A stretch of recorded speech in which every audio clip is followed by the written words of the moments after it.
नमस्कार, आप देख रहे हैं कि वाइब और मैं हूं प्रवीण झा।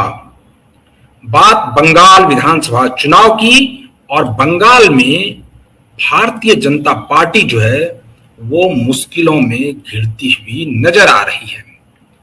ऐसा मैं क्यों कह रहा हूं? क्योंकि इसके पीछे की कुछ वजह हैं और उस पर आज हम लोग चर्चा करेंगे। वजह क्या है कि कहा यह जा रहा है कि वहां पर जो 30% मुस्लिम है वो उसकी वजह से तो भारतीय जनता पार्टी परेशान है ही। 70% जो हिंदू हैं उसमें भी अधिकांश तबका जो है वो भारतीय जनता पार्टी से नाराज नजर आ रही है और इसीलिए भारतीय जनता पार्टी बंगाल में जो है वो एक प्रकार से घिरती हुई नजर आ रही है।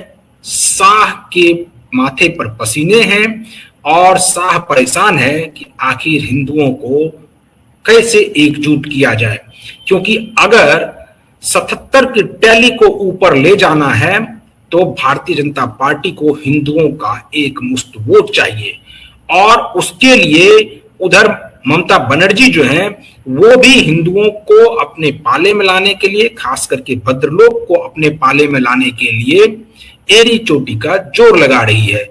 आपने देखा भी होगा कि जिस दिन इलेक्शन अनाउंस हो रहा था उस दिन कई सारे लोग लुभावने फैसले खास करके मुख्यमंत्री ममता बनर्जी ने लिया था।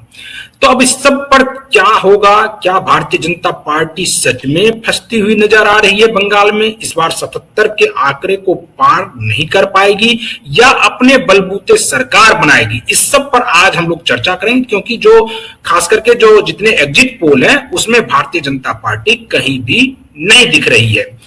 तो क्या होगा नहीं होगा, इस सब पर चर्चा करने के लिए इस वक्त हमारे साथ राजनीतिक विश्लेषक संजीव प्रियदर्शी जी जुड़ चुके हैं।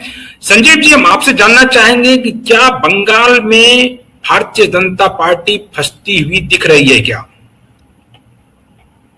नमस्कार आपको और आपके दर्शकों को भी। दरअसल देखिए प्रवीण जी, बंगाल की राजनीति हमेशा से, आज से नहीं, लंबे समय से, यानी जब से कांग्रेस दूर हुई बंगाल की सत्ता से, उसके बाद से ही हिंसा राजनीति का एक अंग रहा है। इलेक्टोरल पॉलिटिक्स विथ वायलेंस जो है वो देखिए भारत में लगभग खत्म है। इवन कश्मीर में भी जो चुनाव होता है वो भी शांतिपूर्ण तरीके से हो जाता है, लेकिन पश्चिम बंगाल में 3 चरण में हिंसा होती है। प्री पोल हिंसा, पोल के दौरान हिंसा और रिजल्ट के बाद हिंसा। अब देखिए जो हमारा टॉपिक है कि हिंदुओं का मोह भंग क्यों हुआ, इसके बारे में आप बताएंगे हम अपने दर्शकों को। दरअसल याद कीजिए जब 2021 के विधानसभा चुनाव के नतीजे आए थे और बीजेपी 77 सीटों पर थी और सत्ता में टीएमसी आई थी, उसके बाद टीएमसी के समर्थकों और सो कॉल्ड गुंडों ने पूरे बंगाल में तांडव मचाया।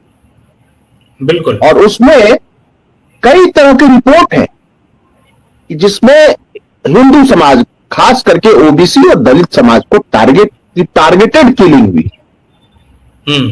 वैसे मीडिया रिपोर्ट बताता है कि 2 मई 2021 नतीजों के बाद जो हिंसा शुरू हुई, जिसमें खेला होबे गाना बजा बजाकर हर गांव में घूम घूम कर टारगेट किलिंग की गई, रेप किया गया औरतों।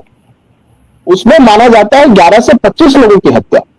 एक fact finding committee call for justice नाम की एक सिविल सोसाइटी ग्रुप ने एक बनाई थी फैक्ट फाइंडिंग कमेटी, उनके मुताबिक 25 लोगों की हत्या हुई। अब नेशनल ह्यूमन राइट्स काउंसिल का मानना है कि 37 से अधिक भाजपा कार्यकर्ताओं की केवल हत्या हुई और 52 लोगों की अलग से हत्या। और 2024 के लोकसभा चुनाव के बाद 10,000 लोग डर से विस्थापित हो, एक भाजपा कार्यकर्ता की भी हत्या। अब सवाल यह है प्रवीण, और 2023 में जो पंचायती चुनाव हुआ उसमें भी 40 से 48 लोगों की हत्या, मारे जाने का।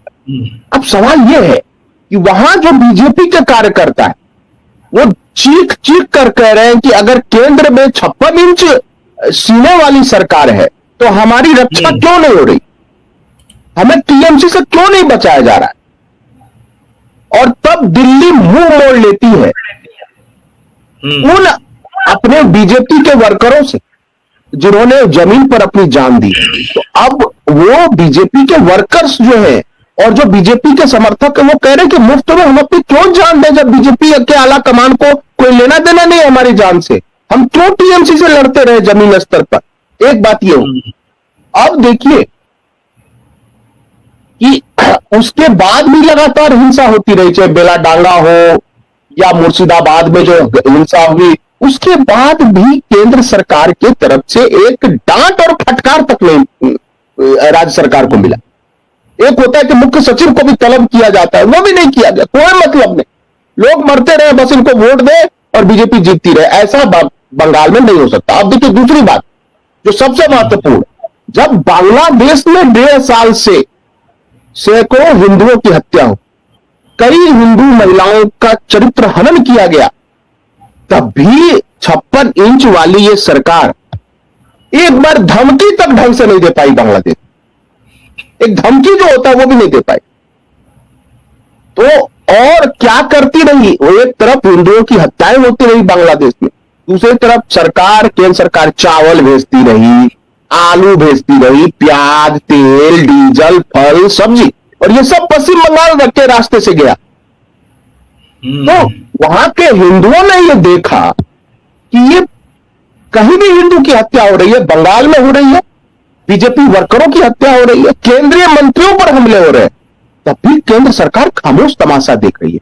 और बांग्लादेश जैसा एक छोटा देश, कमजोर देश, वो जब टारगेटेड हिंदुओं की हत्याएं कर रहा है, टीपू दास को जला कर मारा जा रहा है, तब भी चूड़ी पहनकर बैठे।